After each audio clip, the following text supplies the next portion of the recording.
जी मूळची या कोळी समाजातली आगरी समाजाची, आज काय होतंय की आपल्याला मूळचा आपला इतिहास आपण फार फार तर 16व्या शतकापर्यंत घेऊन जातो, कारण 16व्या शतकाच्या पलीकडे आपण बघायलाच तयार नाही. 16व्या शतकाच्या पलीकडे आपण जायलाच तयार नाहीत, कारण की आपण त्याच्या पलीकडे गेलो की आपल्याला थोडीशी भीती वाटते. 2000 वर्षापूर्वी, 2500 वर्षापूर्वी तुम्ही बौद्ध होतात आणि तुम्हालाही ते कळलं नाही, कारण की तुमचा जो इतिहास आहे जो पानांवरती नाहीये, तर तो दगडांवरती आहे, तो शिलालेखांमधून आहे, दर्याशी म्हणजे तळ कोकणात त्याचा संबंध आहे. तो देशावरच्या लेणीशी कसा काही संबंध यायला लागला त्याचा? ही कारणं कधी आपण शोधली का? तर ही कारणं कधी आपण शोधलीच नाहीत. त्याचं कारणच आहे की आपण फक्त आपल्यामध्ये झिरपत आलेलं जे आहे ना ते मान्य करतो. तर फक्त दोनच लोक केस काढतात. श्रमणांमध्ये दोन परंपरा आहेत आज अस्तित्वात. ते दोघेही केस काढतात. एक म्हणजे जैन आणि दुसरे म्हणजे बौद्ध. आता मग आगरी कोळी समाज कशात येतो? मी तुम्हाला ते सांगितलं, श्रमणांची जी परंपरा पूर्वपार चालत आलेली आहे ती श्रमणांची परंपरा आज देखील कोळी समाज, आगरी समाज जोपासतोय. म्हणजे बौद्ध लोक केस काढत नाहीत, पण आगरी आणि कोळी समाज हा न विसरता आपल्या लहान लेकरांची केस काढायला कुठे जातो? एकविराईकडे. ही उपसंपदा बौद्धांमध्ये होती. हा इतिहास आहे, मी तुमच्या समोर ठेवलाय. तुम्ही किती स्वीकारायचा हा तुमचा प्रश्न आहे, आणि तुम्हाला किती तुमच्या पाठीमागे तुमचा इतिहास घेऊन जायचंय. 200 वर्षापूर्वी जायचंय, 400 वर्षापूर्वी जायचंय, की 2600 वर्षापूर्वी जायचंय, ते तुमचं तुम्ही ठरवा. मी पहिल्यांदाच विठ्ठल मंदिरामध्ये बोलतोय, आणि त्यासाठी आधी आपण सगळ्यांना आपले जे ज्ञानवंत आहेत, जे प्रज्ञावंत होऊन गेले, या भूतलावर जेवढे पण ज्ञानवंत आहेत, प्रज्ञावंत होऊन गेले आणि जे महामानव होऊन गेले, या सर्वांना मी अभिवादन करतो व आई एकविरा चरणी तिला देखील वंदन करतो. आणि मी जो आजचा संवाद, याला मी व्याख्यान नाही म्हणणार, तर याला मी संवाद म्हणेन, कारण की मूळ जो इतिहास आहे तो इतिहास माझ्याच लोकांना मी सांगण्यासाठी मला शिवकर दादांनी आमंत्रित केलंय. त्याच्याबद्दल तर मी सगळ्यात प्रथम शिवकर दादांचे खूप आभार मानतो. आणि त्यानंतर ही सगळी व्यवस्था ज्यांनी उपलब्ध करून दिली आणि ही सगळा जो वातावरण तयार करून दिला, त्या चेंदणी कोळीवाड्यातील सगळ्या माझ्या बांधवांचे देखील मी मनापासून आभार मानतो, कारण की प्रत्येकाला आपला वेळ खूप महत्वाचा आहे. प्रत्येक जण आपल्या दैनंदिन जीवनासाठी झगडतोय आणि त्यातून या सगळ्या गोष्टी घडवून आणणं, या सगळ्या गोष्टी करून आणणं ही खूप मोठी गोष्ट आहे. त्यामुळे मी चेन्नी कोळीवाड्यातल्या प्रत्येक समाज बांधवाचा मनापासून आभार व्यक्त करतो. मी शिवकर दादांना पहिल्यांदा भेटतोय, दादा मला दुसऱ्यांदा भेटतोय. त्याचं कारण असं आहे की त्यांनी मला बघितलं होतं जेव्हा मी मुलुंडच्या एका ठिकाणी एका सोसायटीमध्ये सम्राट अशोकांची जयंतीच्या संदर्भात बोलायला गेलो होतो. तेव्हा विषय होता सम्राट अशोक, त्यांचा ऐतिहासिक संदर्भ, त्यांच्या शिलालेखांच्या वाटे मला सांगायचं होतं. पण ते सांगत असताना मला माहिती नव्हतं की शिवकर दादा समोर बसलेत आणि मी सगळी मांडणी करत होतो. बौद्ध लोकच सगळे होते. पण मी जो इतिहास जाणतो, म्हणजे मी कोण आहे तर नंतर सांगेन. जगताप जेव्हा येतं तेव्हा तुम्ही तो कॉन्टॅक्ट शोधायचा प्रयत्न करत असतील की जगताप नक्की कोण आहे हा, है ना. तो कॉन्टॅक्ट शोधत असतील तर मी सांगेन तो कॉन्टॅक्ट काय आहे. मी पण मूळचा गावाला आहे आणि मी प्रकल्पग्रस्त आहे. फक्त एवढंच आहे की मी आगरी नाहीये, पण मी त्या सगळ्याच गोष्टी केलेल्या आहेत ज्या तुम्ही केलेल्या आहेत. उलट त्याहीपेक्षा मी जास्त केलेल्या असतील, कारण मी अखंडत पण गेलेलो आहे आणि मी बागाला सुद्धा गेलेलो आहे, मी मासेमारी सुद्धा करायला गेलेलो आहे आणि मी या सगळ्याच गोष्टी केलेल्या आहेत, कारण मी आगरी कोळी समाजात राहतो. माझे जेवढे पण पूर्वज जे होऊन गेले ते सगळे यांच्याच खांद्यांवरती शेवटचा श्वास सोडून गेलेले. जेवढे पण माझे पूर्वज आहेत त्यांना शेवटचा जो खांदा दिलाय तो आगरी आणि कोळी समाजाने दिलेला आहे. मी त्या आगरी कोळी समाजातच राहतो. मला जो अत्यंत महत्वाचा माझ्या समाजातला जो पुरस्कार आहे तो घंचोली रत्न पुरस्कार आहे, तो देखील माझ्या समाज बांधवांनी दिलेला आहे. दगडू पाटील, तुम्हाला जुने लोक असतील त्यांना माहिती असतील, दगडू चाऊ पाटील यांचे जे सुपुत्र आहेत दिवंगत नगरसेवक दीपक दादा पाटील यांच्या संघटनेच्या माध्यमातून मी करत असलेल्या कामाची पोचपावती म्हणून मला त्यांनी घंटसोली रत्न पुरस्कार दिला. मी मांडणी करत होतो सम्राट अशोकांची, पण सम्राट अशोकांची मांडणी करत असताना तो संदर्भ दिला की इथल्या भूमीमध्ये बौद्ध धम्म आणण्याची जबाबदारी कोणाची होती. ठीक आहे, आता तुम्ही सगळेच जण आलात, मला आनंद आहे खूप की आज इथे प्रामुख्याने कोळी बांधव इथे एकत्रित आलेले आहेत, आगरी समाज इथे आलेला आहे. यांना कोणीच सांगण्याचा प्रयत्न केला नाही की आगऱ्यांचं मूळ स्थान काय आहे, ऐतिहासिक संदर्भ. मी थोडस इंटरप्ट करेन तुम्हाला की मी जी काय मांडणी करेन ती ऐतिहासिक दृष्टिकोनातून मांडणी करेन आणि सांस्कृतिक दृष्टिकोनातून मांडणी करेन. मी धार्मिक दृष्टिकोनातून मांडणी करणार नाही. मी जेव्हा मांडणी करेन तेव्हा तुम्हाला काही प्रश्न उद्भवतील, तर ती सगळीच्या सगळी तुम्ही ऐतिहासिक आणि सांस्कृतिक ज्या मांडणीतून केलेली त्याच्यावरच तुम्ही प्रश्न विचारा. धार्मिक मांडणीवरती मी जाऊ शकणार नाही, जाणार नाही, कारण थोडेसे भावना दुखवण्याची शक्यता असते. त्याच्यामुळे मी तुमच्या भावना दुखवायला इथे आलेलो नाहीये, मी सांधायला आलोय. मी सांधायला आलोय की बौद्ध धम्माचा इथे पुनर्जीवन किंवा इथे स्थापित कोणी केलं. आणि कोळी समाज, आता माझे मित्र आहेत त्यांनी सांगितलं की आमचा संदर्भ कुठे लागतो, तर पार शिवाजी महाराजांच्या काळापर्यंत त्यांनी नेऊन ठेवला. ठीक आहे, मग तो संदर्भ दिला कोणता, की आमचा संदर्भ इंग्रजांच्या काळात लागतो, आमचा संदर्भ शिवाजी महाराजांच्या काळात लागतो. इथपर्यंतच नाहीये इतिहास, दगडांवरती कोरलेला इतिहास आहे. तुमचे शिलालेख आहेत, तुमचा इतिहास शिलालेखातून मांडणी केलेला आहे. हा शिलालेख आपण वाचण्याचा प्रयत्न केला का कधी, तर कधीच प्रयत्न केलेला नाही.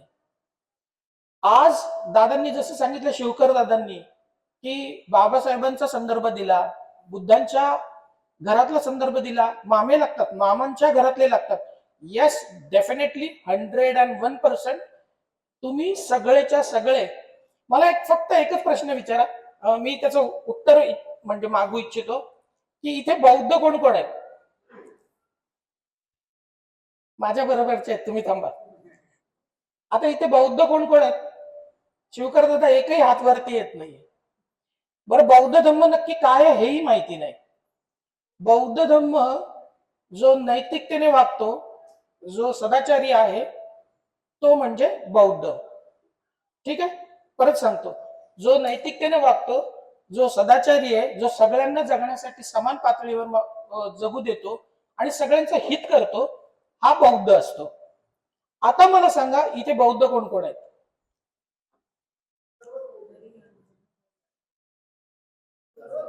येस, आलं लक्षात?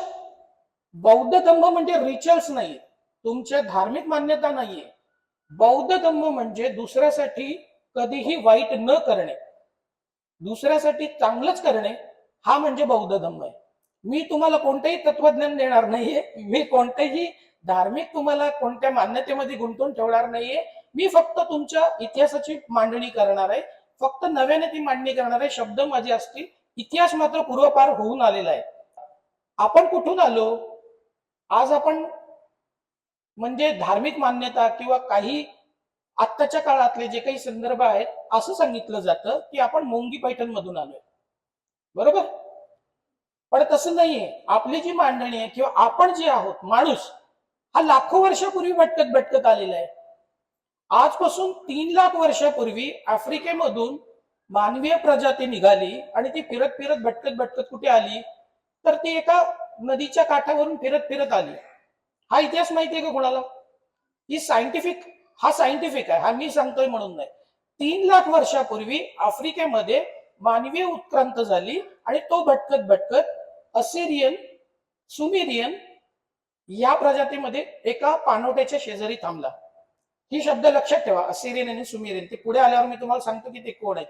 पुढे आल्यानंतर मग ते काही काही जी लोक होती ती तिथे वसली, असिरियन आणि सुमेरियन लोक. त्याच्यानंतर काही लोक, काही टोळ्या पुढे आल्या. ही सगळी भटकी जमात आहे. मी जे काही तुम्हाला सांगतोय हे सगळे भटक्या अवस्थेत आहेत. आतापर्यंत त्यांची स्थानं नाहीयेत, स्थायिक नाही झालेले, ते भटक्या अवस्थेत आहेत. ते फिरतायत फिरतायत फिरतायत, जिथे जिथे पाणवठे सापडले तिथे तिथे ते त्यांनी वस्ती केली.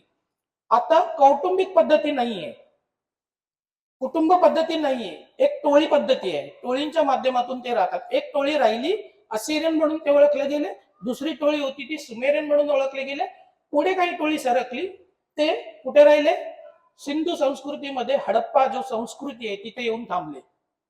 आणि ते सिंधू संस्कृतीमध्ये थांबलेले लोक पुढे अनेक बेटांवरती स्थिरावली, अनेक पाणवठ्यांच्या ठिकाणी स्थिरावली. ती अनेक पाणवठ्यांच्या ठिकाणी स्थिरावलेली मंडळी म्हणजे कोण? तर साष्टीमध्ये 7 बेटांवर राहिलेले ते आदिमानवकालीन जे लोक होते ते या साष्टीमध्ये येऊन स्थिरावले. साष्टी हा शब्द ऐकलाय? साष्टी मुंबईचं मूळ नाव आहे. साष्टी हा मुंबईचा मूळ नाव आहे, जो 7 बेटांमध्ये विखुरलेला होता. इथे येऊन स्थायिक झालेला माणूस तोच आजचा कोळी आहे. तो माणूस जो तिथे स्थायिक झाला तोच हा कोळी समाज आहे, जो नंतरच्या काळात डेव्हलप झाला. हे आपल्याला कसं कळतं? कारण मुंबईमध्ये जेव्हा जेव्हा आपल्याला ह्या आपण जे होमिसिफियन्स आहेत ना, हे फिरत फिरत फिरत फिरत आलेले आहेत. हे फिरत येऊन नंतर ते स्थायिक झालेले आहेत. असे होमिसेफियन्स अख्ख्या जगभर आहेत. मी काय सांगतो, होमिसेफियन्स जे आहेत ते फिरत फिरत सगळेजण आले आणि ते अख्ख्या जगभर पसरले. आणि नंतर त्यांच्या ज्या चेहऱ्यांमधले जे फरक आहे, ठेवण आहे, ती प्रादेशिक आहे, भौगोलिक आहे.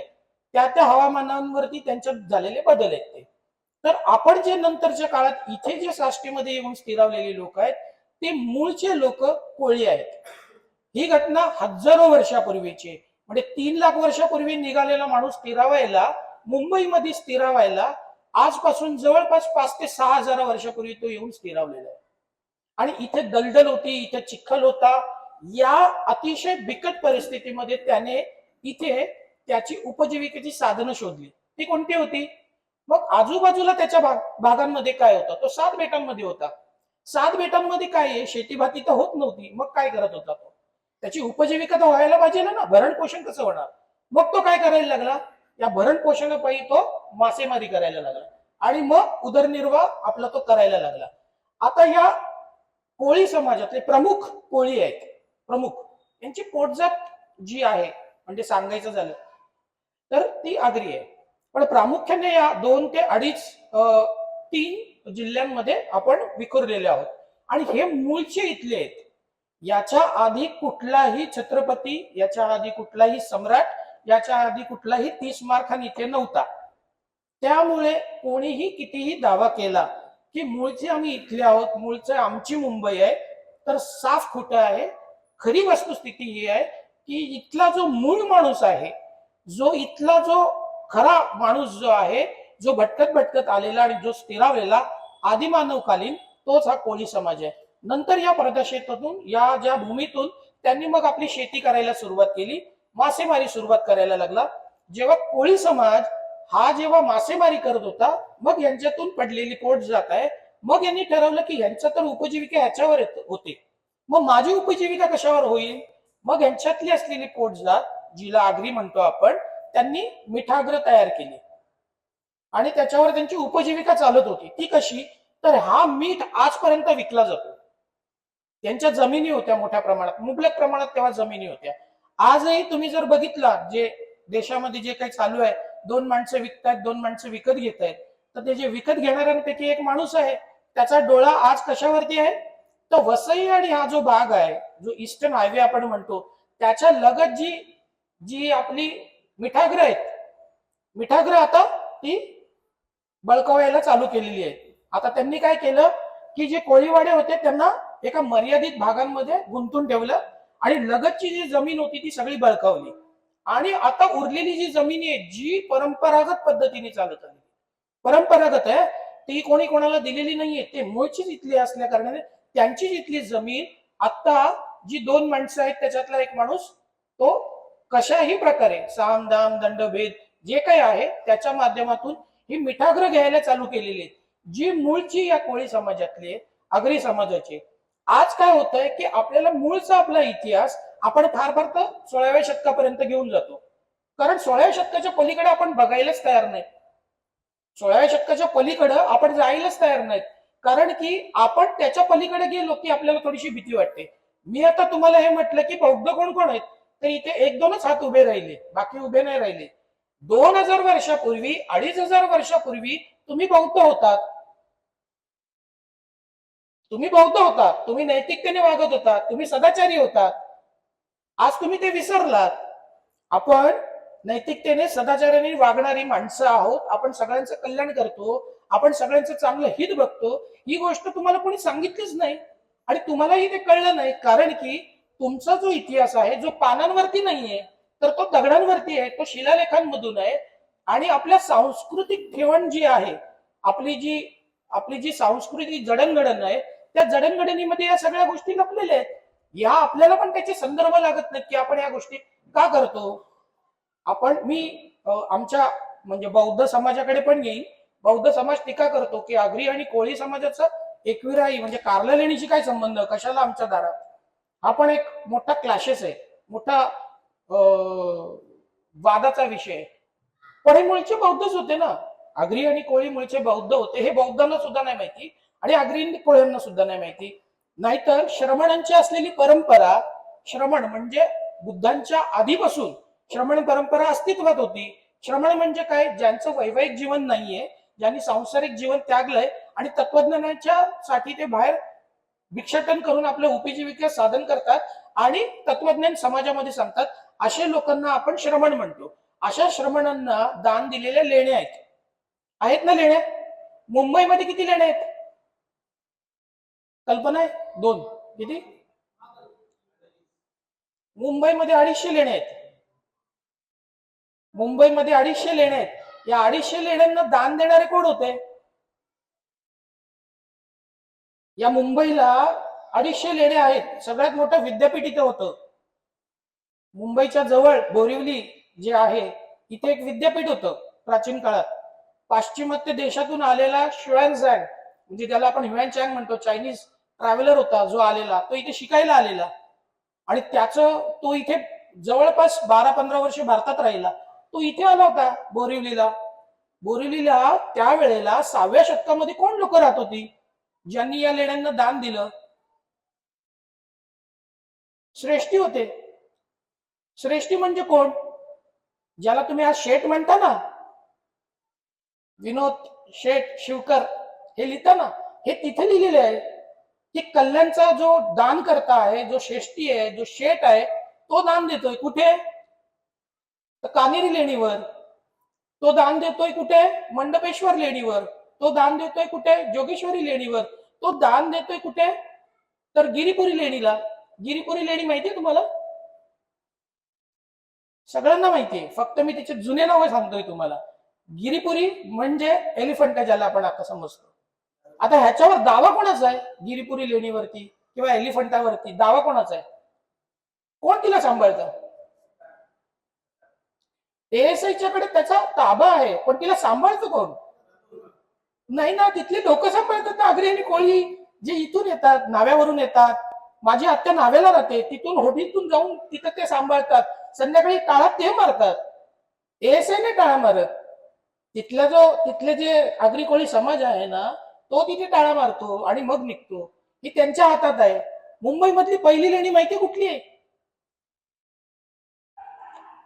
मुंबईमधली पहिली लेणी तिच्यावर पण ती अखत्यारीत कोणाची आहे? तर आगरी कोळी समाजाच्याच अखत्यारीत आहे. जीवदानी लेणी ही पहिली लेणी आहे.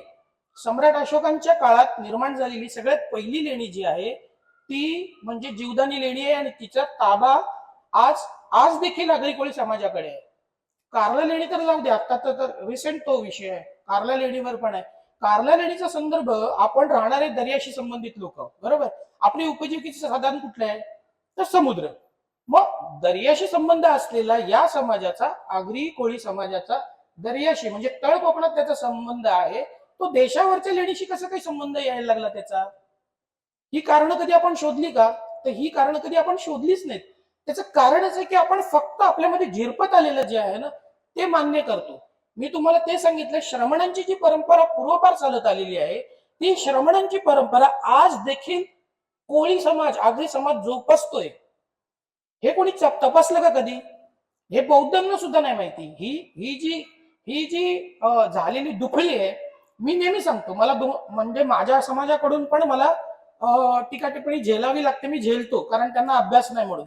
आगरी आणि कोळी समाज जो इथे राहत होता त्याचा देशावर असलेल्या, आपण घाटीच म्हणतो ना, घाटावर गेल्यावर घाटी म्हणतो ना, मग आपला काही संबंध तिथे? तर आपला संबंध दर्याशी आहे ना, आपला देवता दर्या असायला पाहिजे. जो आपण दिवाळीला सण साजरा करतो ना, दिवाळीला जातोच ना आपण, आणतोच ना देव आणि साजरा करतोच ना आपण. मोठ्या प्रमाणामध्ये 2 दिवसात बकरा कोंबडा कापून खातो, मी पण खाल्लेलं आहे, नाही का? मला हे सांगायचं आहे की आपला संबंध दर्याशी आहे, पण आपण जातो का तिथे? आपण तिथे जाऊन, म्हणजे बौद्ध लोक केस काढत नाहीत, पण आगरी आणि कोळी समाज हा न विसरता आपल्या लहान लेकरांची केस काढायला कुठे जातो? एकविराईकडे. ही उपसंपदा बौद्धांमध्ये होती. ही उपसंपदा जी आहे, केस काढण्याची पद्धत जी आहे, ही बौद्धांमध्ये होती. आता तुम्ही म्हणाल की मग बाकीचे लोक करतात, तर फक्त 2च लोक केस काढतात. श्रमणांमध्ये दोन परंपरा आहेत आज अस्तित्वात, ते दोघेही केस काढतात. एक म्हणजे जैन आणि दुसरे म्हणजे बौद्ध. आता मग आगरी कोळी समाज कशात येतो? केस तर काढतो आपण, जाऊन मुंडन तर करतो, आणि जाऊन काय करतो? तर तिथे असलेल्या स्तूपाला प्रदक्षिणा घालतो की नाही? काल परवापर्यंत करत होतो आपण. आता तिथे बॅरिकेड घातले म्हणून आपण आतमध्ये जाऊन वंदन नाही करू शकत. मी माझ्या मित्रांच्या मुलांचे केस काढायला गेलेलो आहे, तिथे बँड घेऊन गेलेलो आहे, तिथे मटण खाल्लेलं आहे, तिथे खाली चिकन केलेलं आहे, सगळं काही केलेलं आहे. तुम्ही ज्या ज्या गोष्टी माहिती आहेत त्या सगळ्या केलेल्या आहेत. पण या आल्या कुठून गोष्टी आपल्या समाजामध्ये, रुजल्या कुठून? तर बौद्ध समाजामध्ये ज्या मान्यता आहेत की जेव्हा तुम्हाला सांसारिक जीवन त्यागून, जेव्हा तुम्हाला बौद्ध धर्माचा प्रचार आणि प्रसार करायचा आहे, तेव्हा ते केस काढावे लागतात. आज देखील आपण केस काढतोच. तुम्ही मला हा म्हणा किंवा नाही म्हणा, पण ह्या मान्यता ज्या झिरपत आलेल्या आहेत त्या घट्ट आहेत आपल्याकडे, आणि त्या आजही आपण टिकवून आहोत. हे कुणी सांगितलेलं नाही, कुठल्याही धार्मिक ग्रंथांमध्ये हे लिहिलेलं नाही. कुठल्याही, की एकविरा आईकडे जाऊन, आई म्हणतो आपण, आता आई हा शब्द लक्षात ठेवा, मी तुम्हाला ते संदर्भ देईन. आईच म्हणतो आणि शेवटपर्यंत आईच म्हणतो आतापर्यंत. म्हणजे ती फार इसवी सन पूर्व 1ल्या शतकामध्ये ती लेणी कोरली, तिच्यामध्ये कोरलेल्या लोकांनी म्हणजे त्याला दान देणाऱ्या लोकांचे देखील संदर्भ आहेत. एकविरा आई काय आहे ते देखील मी सांगेन. मला वाटतं पहिल्यांदाच हे सगळे मांडणी करतोय म्हणजे असं कोळी समाजामध्ये. बाकी मी बोललेलो आहे त्याच्यावरती, बऱ्याच वेळेला बोललेलो आहे. तर माझ्या ह्या बोलण्याला म्हणजे 2 लोक खूप खुश होतील. एक म्हणजे श्रीधर मोकल सर आहेत, जे चिरनेरला राहतात, श्रीधर मोकल सर, आणि दुसरे म्हणजे राजाराम पाटील सर. या लोकांना आनंद वाटेल, ते नेहमी सांगत असतात की तुम्ही हे संदर्भ सगळे सांगा. मला हे सांगायचं आहे की आपण मूळचे या भूमीतले आहोत. तुम्ही हा धम्म किंवा हा बौद्ध धम्म जोपासलेला आहे. आता हा जोपासलेला आहे हे कसं काय आपल्याला कळणार? मी जे म्हणतो याला पुरावा लागेल ना, की मी नुसतं मोगम मांडणी करतो? तर मी वारंवार सांगितलं की तुमचा इतिहास दगडांवरती कोरलेला आहे. श्रेष्ठी किंवा शेठ ज्याला म्हणतो आपण, श्रेण्या असायच्या. आपल्याकडे मुबलक प्रमाणामध्ये सोनं काय आहे? कारण की आपण मोठ्या प्रमाणामध्ये व्यापार करत होतो. कोणतं? तर मासेमारी करत होतो. ती काल आपण शिवकर दादा आणि मी बोलत होतो, तर जुरन पाटील यांचा विषय निघाला होता. जुरन पाटील माहिती सगळ्यांना? नाही माहिती? इतिहासात जबरदस्त मोठा माणूस. जुरन पाटील म्हणजे डोंगरीमध्ये राहणारे ऐतिहासिक पुरुष रस्त्यावरती सोनं अंथरायचे सुकत आणि आरामात बसून राहायचे. तिथून हा जे स्कूल ऑफ आर्टचा जो संस्थापक आहे, जे बाटलीवाला पारसी, हे त्याचे मित्र हे जाऊन बसायचे. एकदा तिथून जाणारा गव्हर्नर यांनी बघितला, अरे हा माणूस कोण आहे? त्यांनी त्याला विचारावं, बा कोण माणूस आहे एवढा की सोनं डायरेक्ट खाली अंथरलंय आणि बसलाय मस्त? तर त्यांनी सांगितलं की हे इथले ते जुरन पाटलांचा इतिहास आहे, की त्यांनी असं रस्त्यावर सोनं अंथरून आरामात बसायचं आणि रोजचा क्रम होता. कारण की एवढी समृद्धता आपल्याकडे नांदत होती. आपण मातृसत्ताक आहोत आजही, पितृसत्ताक नाही. आपण आपल्या आईच्या नावाने आपली सगळ्यांची नावं लिहायचो. हे तुम्हाला सगळे संदर्भ शिलालेख आहेत ना, हे सगळे लेण्यांवरती सापडतील. तुम्ही ज्या दिवशी लेण्या वाचायला चालू कराल त्या दिवशी तुम्हाला ते दिसतील. आपण जर म्हटलं की एका रात्रीत ते लेण्या कोरल्या, तर तुम्हाला ते संदर्भ दिसणार नाहीत. एकविरा आई ही नंतरच्या काळात निर्माण झालेली मान्यता आहे. ही पूर्वपार चालत आलेली आहे. फक्त तिथे जी आहे ती राईट आहे आणि ती मान्यता आहे, तिला मान्य करायला लागतं, कारण की आपण तिला आई म्हणतो या अर्थाने. आता आपण जेव्हा तिची मांडणी करतो, मी बौद्ध धम्म वारंवार सांगतो, तर त्याचा संदर्भ तुम्हाला द्यायला लागेल की मी बौद्ध धम्म वारंवार सांगतो की बौद्ध धम्म इथे रुजला आणि तो इथे आला. तर आणणारा व्यक्ती पण इथला कोणीतरी असेल ना, की त्यांनी पहिल्यांदा बौद्ध धम्म इथे आणला या साष्टीमध्ये. त्या माणसाचं नाव माहितीये का कोणाला? त्या माणसाचं नाव नाही माहिती, कारण हा इतिहासच आपल्यापासून लपवलेला आहे. हा माणूस इसवी सन पूर्व 525 मध्ये, इसवी सन पूर्व 525 म्हणजे आजपासून जवळपास 2500 वर्षापूर्वी श्रावस्तीमध्ये व्यापाराला गेलेला.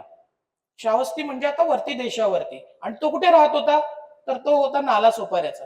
सोपारा त्याला आधीचं नाव त्याचं शूरपारक आहे, पण आता आपल्याला समजण्यासाठी आपण त्याला सोपारा म्हणूया. इथे राहणारा जो माणूस होता त्याचं नाव होतं पुन्ना. पाली प्राकृत मध्ये त्याचं नाव होतं पुन्ना आणि संस्कृत मध्ये त्याचं नाव होतं पूर्णा. आता हा पूर्ण नाव ऐकलंय का तुम्ही कुठे? एक गाव आहे आपल्या इथे, ते त्यांच्याच नावाने. तर हा पूर्ण हा त्यांच्याच नावाने आहे. पुन्हा हे जे होते हे व्यापारी होते. कशाचे? तर चंदनाचे व्यापारी होते. चंदनाच्या व्यापाराच्या निमित्ताने ते पहिल्यांदा इसवी सन पूर्व 525 मध्ये सम्यक संबुद्धांना, सिद्धार्थ जे पुढे बुद्ध झाले, यांची भेट झाली. आणि भेट झाल्यानंतर त्यांनी बुद्धांकडून धम्म समजून घेतला, तत्वज्ञान समजून घेतला आणि ते पुन्हा बुद्धांकडे चिवर स्वीकारल्यानंतर, तुम्ही बघितलं असेल भिक्खू माहिती आहेत ना तुम्हाला, जे चिवर घालतात, केस काढलेले असतात, ज्यांचे सांसारिक जीवन नसतं, यांच्याकडून तत्वज्ञान समजून घेतल्यानंतर ते भिक्खू झाले स्वतः. आणि भिक्खू झाल्यानंतर ते आले कुठे? सोपाऱ्याला, पुन्हा आपल्या मायभूमीत. हे मी जे सांगतोय याला पुन्हा अवदान म्हणून बुद्ध धम्मातला, बौद्ध संस्कृतीमधला एक मोठा ग्रंथ आहे पुन्हा अवदान. या पुन्हा अवदानामध्ये याचा उल्लेख आहे. मी जेवढे पण तुम्हाला संदर्भ सांगतोय हे सगळे ससंदर्भ आहेत, कोणत्याही मनाची गोष्ट नाही. तर हे पुन्हा जे आहे ते पुन्हा आपल्या मायभूमीत येतात. यांचे भाऊ चूल पुन्ना हे आत्ताही चंदनाचे व्यापारी होते. यांनी जेव्हा पहिल्यांदा बुद्ध धम्म इथे आणला साष्टीमध्ये, तो कुठे पहिल्यांदा निर्माण केला माहितीये तुम्हाला? तो नाला सोपाराला आता एक स्तूप आहे जो मातीचा ढिगाऱ्यामध्ये आहे, तिथे पहिल्यांदा बुद्ध धम्म आणला. सोपारा स्तूपाचा, त्या सोपारा स्तूपातून अनेक गोष्टी बाहेर पडल्या आणि त्यातून एक बाजूला शिलालेख सापडला. आता हा शिलालेख कुठे सापडला? तर हा शिलालेख सापडला एका तलावाच्या काठी. तिथे एक गाव आहे, त्या गावाच्या शेजारी तलाव आहे. त्या तलावामध्ये रोजच्या दैनंदिन कामांसाठी बायका गोदड्या आणि घरची कपडे धुण्यासाठी एका दगडाचा वापर करायची.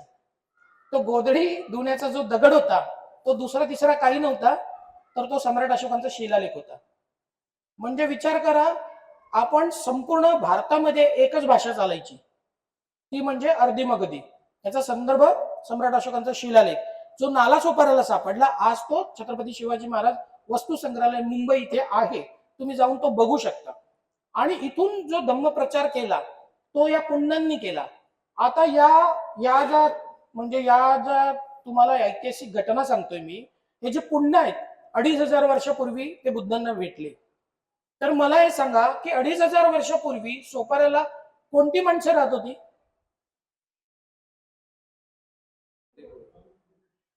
पुन्हा हे कोळी समाजातून बिलॉंग करतात. पुन्हा जे आहेत ना हे कोळी समाजातून बिलॉंग करतात, कारण की दर्याशीच संबंध यांचा येत होता आणि दर्याच्या निमित्ताने हे व्यापारी करत होते. हे श्रावस्तीला गेले म्हणजे देशातच आहेत. पण हा आग्री कोळी समाज कुठपर्यंत जात होता माहितीये का व्यापार करायला? पार एथेन्स मध्ये, रोम मध्ये. हे कसं कळतं आपल्याला? तर तुम्हाला आणखीन एक, हा प्रसिद्ध बंदर होतं, सोपारा प्रसिद्ध बंदर होतं जागतिक पातळीवरती. आणि याच्यावर अधिकार कोणाचा होता? चाकरमाने तर आलेले नव्हते, भैये तर आलेले नव्हते, मग कोणाचा होता? ऑब्विसली आगरी कोळी समाजाचा होता. आणि कोळी समाज आजही दर्याशी खेळतो, आजही खेळतो. राईट? मी माझ्या मनाचं काही सांगतो का? ही वस्तुस्थिती आहे. आगरी कोळी समाज कुठपर्यंत जाऊन मजल मारत होता? एथेन्स मध्ये बाजारपेठा त्यांनी काबीज केलेल्या होत्या. इथले जे व्यापारी होते ना, सगळा माल, देशावरचा सगळा माल कलेक्ट व्हायचा कुठे? सम्राट अशोकांचं राज्य होतं. ठीक आहे, आता मी इसवी सन पूर्व 3ऱ्या शतकामध्ये तुम्हाला घेऊन जातो. इसवी सन पूर्व 3ऱ्या शतकामध्ये मौर्य घराण्यातले तिसरे शासक, ज्यांना देवांना प्रियदर्शी चक्रवर्ती सम्राट अशोक असं म्हणतात, यांचं राज्य संपूर्ण भारतभर होतं. आज आपण अखंड हिंदुस्थान म्हणतो, त्याला हिंदुस्थान नाव नव्हतं. त्याला हिंदुस्थान असं नाव नव्हतं. त्याला नाव काय होतं? जम्बूद्वीप. या जम्बूद्वीपाचे पुरावे आपल्या लेण्यांमध्ये आहेत. कार्ला लेणीवर तुम्ही गेलात तर त्याच्या आतमध्ये प्रवेश केलात तो ओसरीच्या डाव्या बाजूला तो एक श्रेष्ठी आहे भूतपाल, तो म्हणतो की मी जम्बूद्वीपातील सर्वश्रेष्ठ शैलगृह मी दान देतोय. हा शिलालेख इसवी सन पूर्व 1ल्या शतकामध्ये लिहिलेला आहे. हा श्रेष्ठी दान देतोय कुठे? जम्बूद्वीपात. मग जम्बूद्वीपामध्ये अधिकार या दर्याशी संबंधित असलेला जेवढा पण व्यापार याच्यावर कंट्रोल कोणाचा होता? हा पूर्णपणे कंट्रोल कोळी समाजाचा होता. आणि तो सगळ्या देशावरचा आलेला सामान जो होता तो नाणेघाट मार्गे कुठे यायचा? मशाला उतरायचा खाली. आजही आपण जत्रेला जातो मशाला, मी पण गेलेलो आहे. त्या मशावरून तो यायचा कुठे? मुरुड जंजी आपल्या याला मुरबाडला, आणि मुरबाडवरून तो जमा कुठे व्हायचा माहितीये का तुम्हाला? कल्याणला. कल्याणला प्रख्यात बंदर होतं कल्याण, त्याचं नाव कल्याण असं होतं त्या काळामध्ये. हा प्रख्यात बंदर होतं. आज किती लोकांना माहितीये की तो प्रख्यात बंदर होतं? आणि या कल्याण मधल्या राहणाऱ्या लोकांनी मोठ्या प्रमाणामध्ये कार्ला लेणीवर आणि इथली जी विद्यापीठ लेणी आहे मी जिला म्हणतोय कानेरी लेणी, याच्यावर दान दिलेले आहेत. इसवी सन पूर्व 2रं शतक, आजपासून 2200 वर्षापूर्वी दान देणारा माणूस हा कोण होता? मी इथेच थांबतो, तुम्ही जाऊन बघून या. मी इथेच थांबतो, तुम्ही जाऊन बघून या. मी तुम्हाला संदर्भ देतो, इथे इथे आहे.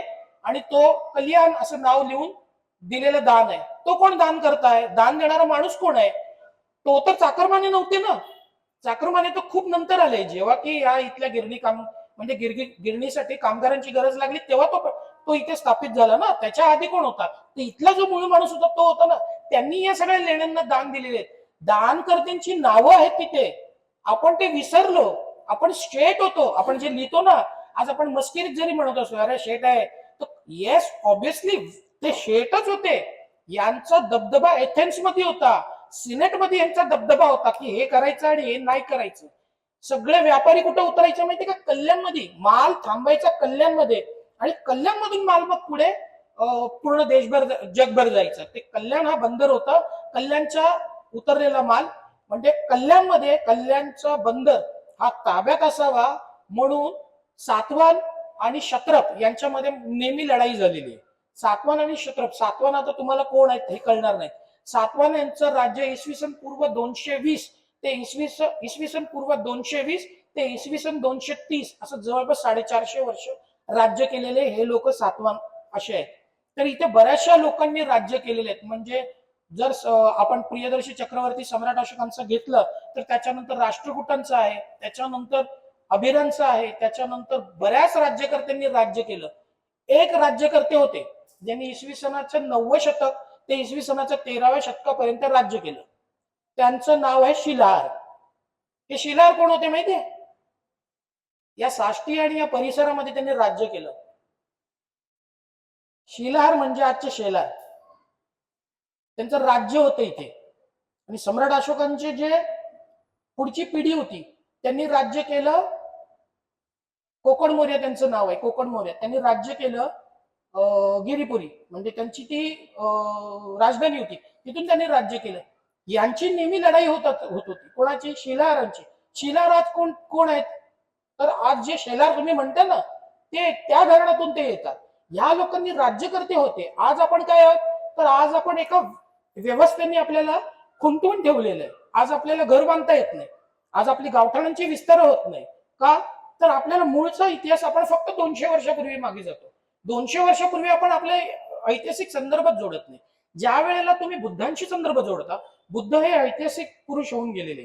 जेव्हा तुम्ही त्यांच्याशी नातं सांगाल, वस्तुतः असंच आहे की बुद्धांची आई महामाया ही कोलीय वंशातली होती. काही आपल्यातले विद्वान म्हणतात की कोलीय नाही, पण हे कोळी अख्ख्या जगभर आहेत. जसं सरांनी मगाशी संदर्भ दिला ते कोविंद यांचा, तर कोविंद हे कोळीच आहेत. तर कोळी असे अख्ख्या जगभर आहेत. हे लोक इथे म्हणजे या कोळी आणि आगरी समाजाने व्यवस्थेमध्ये राज्यकर्त्यांमध्ये पण मोठ्या प्रमाणामध्ये त्यांनी राज्य केले. आता आपल्याला मी ती एक लेणी सांगतो तुम्हाला, लोणाड जवळची. लोणाडला एक लेणी आहे, तर ती देखील बौद्ध लेणी आहे. तिच्यावर आजही अधिकार कोणाचा आहे? आगरी आणि कोळीस. हे कसे काही डायरेक्टली होऊ शकलं? त्याचं कारणच असं आहे की हे पूर्वपार चालत आलेले होते. मी जेव्हा तुम्हाला पुन्नांचा उल्लेख देतो, पुन्ना जेव्हा इथे आले होते त्यांनी धम्मोत्तरीय नावाचा पंथ जो मूळ बुद्ध धम्मातला आहे तो धम्मोत्तरीय पंथ इथं रुजवला आणि इथल्या लोकांनी तो स्वीकारला. 10,000 लोकांनी बौद्ध धम्म स्वीकारल्याचा ऐतिहासिक संदर्भ आपल्याला सापडतात. सम्राट अशोकांनी बौद्ध धम्माचा प्रचार प्रसार करण्यासाठी यौन धम्मरक्षित नावाचा बौद्ध भिक्खूला पाठवलेला. आता यौन धम्मरक्षित म्हणजे कोण? यौन म्हणजे यवन. हा यवन इथे येऊन गेलेला होता, यवन धम्मरक्षित. का? तर इथे ग्रीक आणि रोमनची वसाहत होती. कुठे?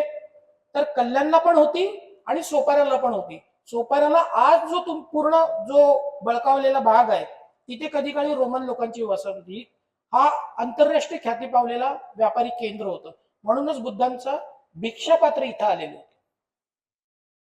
पुण्यांनी जेव्हा बुद्धांना आमंत्रण केलं की तुम्ही इथे या, तर बुद्ध स्वतः आले नाही.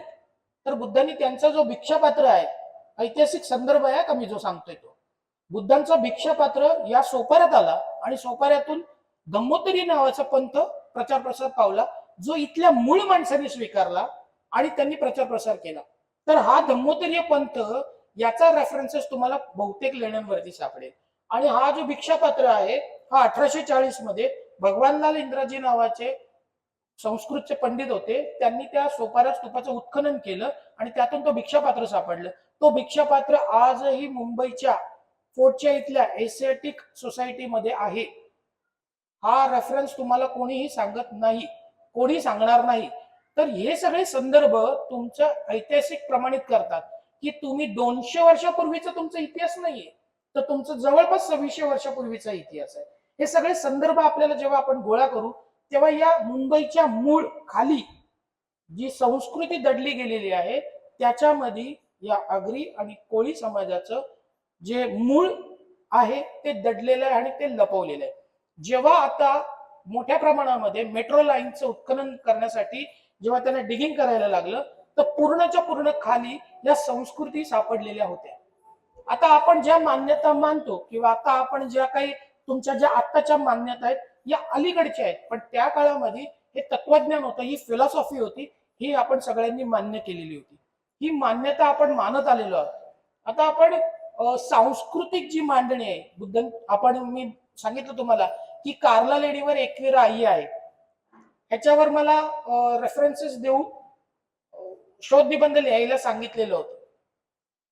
पण त्याहीपेक्षा मी डायरेक्टली सांगितलेलं मला वाटतं परवडेल, कारण की ज्या माणसाचा तो मूळ इतिहास आहे तो त्याला सांगणं गरजेचं आहे. आता आपण एकविरा आईला आई म्हणतो, आपण एकविरा आईला आई म्हणतो ना की देवी म्हणत. आपण एकविरा आईला आई म्हणतो. त्याच्या आधी मी तुम्हाला काही संदर्भ देतो आणि मग मूळ त्या विषयाकडे येतो. आपल्याला सगळ्यांना माहितीये की आपण जेव्हा जमीन पिकते, सृजनता पावते, ओके, त्यावेळेला एक आपण रिच्युअल्स करतो किंवा आपण एक घटनाक्रम करतो, ते म्हणजे घटना स्थापना करतो, गट स्थापित करतो आपण. घटस्थापना म्हणजे काय? तर दुसरं तिसरं काही नाही, ही जी भूमी आहे ही सृजनता पावते, तिच्याविषयी आपण कृतज्ञता व्यक्त करतो, तिला आपण आई म्हणतो है ना. घटस्थापना जेव्हा होते तिला आईच म्हणतो. आणखीन एक विषय आहे, घट म्हणजे भूमी आणि त्याच्यात जे बियाणे टाकतो आपण आणि वाढ बघतो, त्याचा धर्माशी काही संबंध नाही. ही जी घटस्थापना याचा धर्माशी काही संबंध नाही. आपण माणूस म्हणून या भूमीला, या अवनीला आपण कृतज्ञता व्यक्त करतो. जसं कोळी समाज हा दर्याशी कृतज्ञता व्यक्त करतो. कधी? हे तर झटकन आपल्याला येतं, कारण की ती आपल्यामध्ये झिरपत आलेली आहे. हे संदर्भ माहिती नाहीत आपल्याला की आपण भूमीला आई मानतो आणि तिला वंदन करतो, म्हणून आपण घटस्थापना करतो. आणखीन आई आणखीन एक शब्द आहे आणि हे जास्त करून महिला करतात, पुरुष नाही करत. घटस्थापनामध्ये इनरोलमेंट पुरुषांची नसते, स्त्रियांची असते, कारण स्त्री सत्ताक आहे. स्त्री आपण जी मातृसत्ताक मानतो ती. तर आणखीन एक संदर्भ आहे, मातृ किंवा या भूमीला पूजन करतो, ते म्हणजे त्याच्यानंतर जेव्हा गणपती गेले, गणपती जाण्याआधी आपण एक आणखीन एक गोष्ट करतो, ती म्हणजे गौराई. पिठोरी पण आहे, पिठोरीचा संदर्भ वेगळा आहे, पण गौराई आपण करतो. त्याच्या पाठीमागं पण आई हा शब्द आहे. ती काय करतो? तर आपण तुम्ही बघितलं असेल कुंभ किंवा माठ असतो त्याला काय करतो? उलट करतो आणि एक अशी उभी आणि आडवी एक असं बनवून आपण तिला साडी नेसवतो आणि तिला मडकं लावतो आणि तिला चेहरा बनवतो, बरोबर. आणि आपण जेवढं काही खातो ते सगळं तिला अर्पण करतो, असंच आहे ना. हे कुठेही कुठल्याही धार्मिक ग्रंथात नाहीये. कारण की आपण या भूमीच्या प्रती, या अवनीच्या प्रती कृतज्ञता व्यक्त करतो. आलं लक्षात? हे कुठलेही ऐतिहासिक संदर्भ नाहीयेत, हे सांस्कृतिक संदर्भ आहेत, जे आजही आपल्याला कुणी सांगायची गरज नाही, हे आपले आपणच करतो. आणि ह्याच्यामध्ये महिलांचा सहभाग असतो. बरोबर? या भूमीतून आपल्याला जे काही मिळतं तिच्याविषयी कृतज्ञता व्यक्त करतो, जसं आपण दर्याशी कृतज्ञता व्यक्त करतो. आता मला एक सांगा की जेव्हा आपण समजा आपल्याला आता कुठेतरी भोजन दान द्यायचंय किंवा कुठेतरी घरात जेवण चांगलं पक्वान बनवायचंय, तर जी स्त्री आहे, जी गृहिणी आहे, ती काय करते की ती जी काही चूल पेटवली असेल, तर चूल पेटवल्यानंतर जे काही पहिलं जे बनल ते काय करते, ती त्या चुलीला देते. याचा अर्थ कोणी सांगेल? याचा अर्थ कोणी सांगेल? हे करतोय ना, आपण करत आलोय, पण हे कोणी सांगेल? तुम्ही विचारा कोणाला पण. जो कोणी आपल्याकडे जो जेवण करणारा पण येतो. आता आमच्याकडे आता आम्ही पूर्वी जायचो, एकत्रित मिळून जेवण बनवायचो. आता तसं काही नाही, आता पैसे घेतात आणि जेवण बनवायला येतात, रांधायला आपल्याकडे येतात. तर कोणी सांगेल का ते का आपण त्याला वाहतो? आपण ती कृतज्ञता व्यक्त करतो की आमचं भरण पोषण तुझ्यामुळे होतंय, त्याच्यामुळे आम्ही ते देतो. हे कोणीच सांगितलेलं नाही आपण, पण ते आपण करत आलेलो. तसंच एकविरा आईकडे जाणं ही आपल्या झिरपत आलेली प्रथा आहे, म्हणून आपण तिकडे जातो. आपण इकडचा मूळ माणूस जो लोकोत्तरवादी होता, जो धम्मचर्य पंथाला मानणारा होता, इथल्या भूमीत होता, तो त्याच्यामध्ये झिरपत आलेला जो बौद्ध धम्म होता, तो त्याला अनुसरून तिथे जात होता, जो दर्याशी संबंधित होता. आणि तो वारंवार तिथे जातो आणि केस काढतो. हा रिलेशन त्या एकविराईशी संबंधित जोडणार आहे. तो म्हणजे तिला आपण सृजनतेची, फर्टिलिटीची देवता म्हणून मानतो. फर्टिलिटीची देवता म्हणून आपण तिला आई म्हणतो, ना की देवी म्हणत. ती फर्टिलिटीचं प्रतीक आहे. ती दुसऱ्या कोणत्याही धार्मिक मान्यतेमध्ये बसत नाही. ती सांस्कृतिक रिप्रेझेंटेशन या भूमीची आहे. हिच्याकडून फर्टिलिटी होते. जसं आपण कुंभ ठेवून जसं आपण घटस्थापना करतो, ती फर्टिलिटीचं प्रतीक आहे. फर्टिलिटीचे प्रतीक म्हणजे सृजनता पावण्याची प्रतीकांना पूजण्याची प्रथा पूर्वपार चालत आलेली आहे. जसं तुम्ही आमच्याकडे चांबारनी येतात आपल्याकडे परडी घेऊन, त्यांच्या गळ्यामध्ये कवड्याची माळ आहे. ती का घालतात ते त्यांना विचारा, कधी सांगू शकणार नाही. ती फर्टिलिटीचं प्रतीक आहे. ती देवता नाही, ती फर्टिलिटीचं प्रतीक आहे. तिच्यातून सृजनता पावते, उत्पत्ती होते. या अर्थाने आपण ते पूजन करतो. आणि त्याचमुळे एकविरा आई देखील ही सृजनतेचे प्रतीक आहे, म्हणूनच आपण तिच्याकडे जातो, ज्याचा खूप मूळ अर्थ आहे. म्हणून आपण काय म्हणतो की मी आईच्या दर्शनाला चाललोय, म्हणून आपण देवी नाही म्हणत, म्हणून आपण आईच्या दर्शनाला चाललोय. या अर्थाने आपण तिचं दर्शन करतो. नाहीतर आपला कोळी जो या भागातला आहे त्याचा त्या वरच्या भागाशी काही संबंध नाही. पण तो कधी काळी निसर्गाचा पूजक होता. हा जो आगरी कोळी समाज जो आहे हा निसर्ग पूजक होता. हे तुम्हाला सहजच तुम्ही सांगितलं, मी नाही सांगितलं, तुम्हीच सांगितलं की दर्याशी संबंध येतो. हे निसर्ग पूजक होते पूर्वपार, आणि निसर्ग पूजक असल्या कारणानेच कोळी समाज आज दर्याला आपण नारळी पौर्णिमेला करतो, सण साजरा करतो नाही का, त्या दिवशी गोडधोड करतो, कारण तुझ्यामधून आम्हाला उपजीविका आमची भरण पोषण होते, म्हणून आपण ते करतो. तर हे सगळे आता मी जे काही तुम्हाला सांगितले ते ऐतिहासिक संदर्भ नाहीये, ते सांस्कृतिक आहेत. ते आपल्यामध्ये झिरपत आलेले आहेत, ते आपण स्वीकारलेले आहेत. कालांतराने आपल्यामध्ये बदल झाले आणि आपण इतर संप्रदायांमध्ये विभागलो गेलो, तो भाग वेगळा. पण आपल्या ज्या मान्यता आहेत ह्या मूळ मान्यता असल्या कारणाने आपण या सगळ्या आपल्यामध्ये सामावून घेतलेले आहेत. अशा बऱ्याच गोष्टी आहेत. आजच्या पहिल्याच भेटीमध्ये एवढं सगळं सांगणं आणि एवढं सगळं हजम होणं थोडं जड जाईल, त्याच्यामुळे मी फार काही जास्त जाणार नाही. अजून खोलवर गेलं तर आणखीन भरपूर काही गोष्टी, तर त्या खोलवर मी काही जाणार नाही. तुम्हाला जर प्रश्न असतील तर मला विचारा, मी त्याचे उत्तर देईन. धार्मिक नाही देणार. तुम्ही ऐतिहासिक विचारा, सांस्कृतिक विचारा. हे जेवढे पण रेफरन्सेस दिले मी, जर तुम्हाला सम्राट अशोकांचं शिलालेखाच्या संदर्भात म्हटलंय तर तो शिलालेख आहे, आजही तुम्ही जाऊन बघू शकता. आपण सगळेच जण मगधी, अर्धी मगधी बोलत होतो. अख्ख्या जगभर देशभर ते होतं. शिलालेख त्याच भाषेत होतं, त्याच लिपीमध्ये होतं. मी आता ओरिसामध्ये गेलेलो, सगळ्यांना माहिती आहे कलिंग युद्ध झालं. मी सम्राट अशोकांची जयंती साजरी करायला 25 लोकांना तिकडे नेलेलं होतं, कलिंग युद्धाच्या ठिकाणी. आणि तिथून मी येत असताना मला फोन आला मुलुंडच्या लोकांनी आणि त्यांना मी येतानाच होकार दिला. मी खरं तर 2 दिवसाचा प्रवास करून आलो होतो ट्रेन मधून आणि मुलुंड मधल्या लोकांनी मला बोलवलं. तिथे मला त्यांनी विषय दिला होता सम्राट अशोक आणि ऐतिहासिक संदर्भ शिलालेखांसकट हे मांडायचं होतं. पण तिथं मांडणी करत असताना मी एकविराईचं बोललो, मी आगरी कोळी समाजाचं बोललो. मला जराही कल्पना नव्हती की समोर शिवकर दादा बसले. पण मी मांडणी करतो, जो ऐतिहासिक पुरावा आहे तो मी देतो. मग तुम्हाला पटो अगर न पटो, बौद्धांना पटो अगर न पटो, पण मी तुमच्या धार्मिक भावना दुखवायला अजिबात आलेलो नाही. हा इतिहास आहे, मी तुमच्या समोर ठेवलाय. तुम्ही किती स्वीकारायचा हा तुमचा प्रश्न आहे. आणि तुम्हाला किती तुमच्या पाठीमागे तुमचा इतिहास घेऊन जायचंय. 200 वर्षापूर्वी जायचंय, 400 वर्षापूर्वी जायचंय की 2600 वर्षापूर्वी जायचंय, ते तुमचं तुम्ही ठरवा. आणि शिवकर दादांनी मला इथे आमंत्रित केलं आणि कोळीवाड्यातल्या सगळ्या बांधवांनी मला वाटतं तासभर मी बोललो असेल, तासभर बोललो ना, तर एवढं शांतपणे ऐकलं. खरं तर हा एक खूप वेगळा विषय आहे.